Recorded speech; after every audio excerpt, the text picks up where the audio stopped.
Well, Scott, we know that the White House is signaling what the president's going to be talking about in the State of the Union tomorrow, including a new tax on corporate buybacks. The president, according to the White House, just a couple of hours ago, is going to call for quadrupling the tax on those corporate stock buybacks. The White House making the case here that those stock buybacks are a way for companies to pass tax-advantaged payouts to oftentimes foreign investors or wealthy investors rather than through dividends, which investors would have to pay taxes on. So they're saying they're going to up the taxes on that if the president gets his way. Certainly going to talk about it tomorrow night in any case.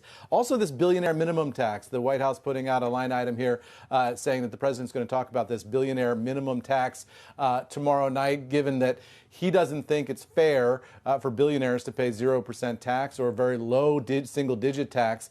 He's going to propose that minimum as well. All of these, Scott, you can look at as talking points tomorrow night. Remember, Republicans just took over the House of Representatives. Not likely that the president is going to get through his wish list of agenda items through Kevin McCarthy and the Republicans who are in control of the House. But he's going to signal where he would go if he was in charge. Yeah.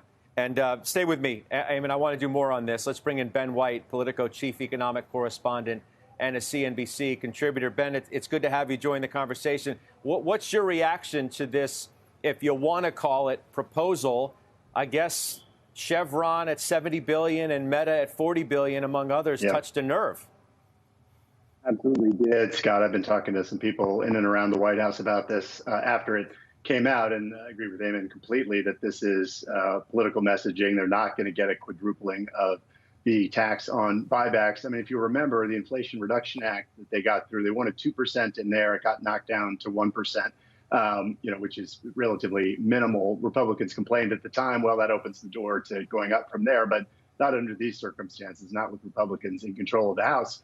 But it is good politics. I mean, if you look at the polling on it, it's popular, generally soaking at the Wall Street, anything. You can make the argument that buybacks are used in very useful ways, and you don't want to gum up the flow of capital with more taxes. But it is a popular political argument right now, so much so that there are some Republicans like Marco Rubio who like to talk about hitting buybacks as well.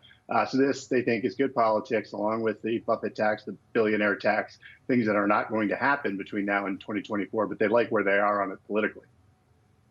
See, Eamon, Ben raises an interesting point that it's not like no Republicans have been talking about the issue. And I'm just wondering more broadly where Republicans as a whole in Congress would be coming down on this issue, because let's be honest, it's not as though the alleged party of business has been all that friendly to business over the last couple of years, certainly willing to engage on some issues that they may not have in years past. Yeah, I think that's absolutely right, Scott. And you can see a universe where there's sort of a populist argument for some of these things.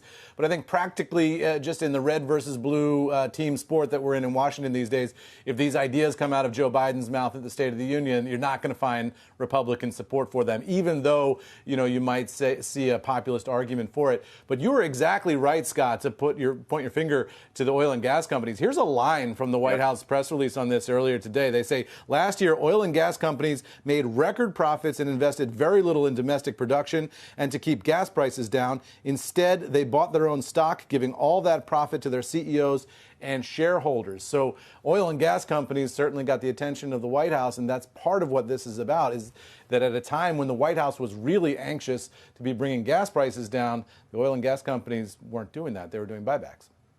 I guess, Ben, also he's one of the absolutely right. questions. Yeah.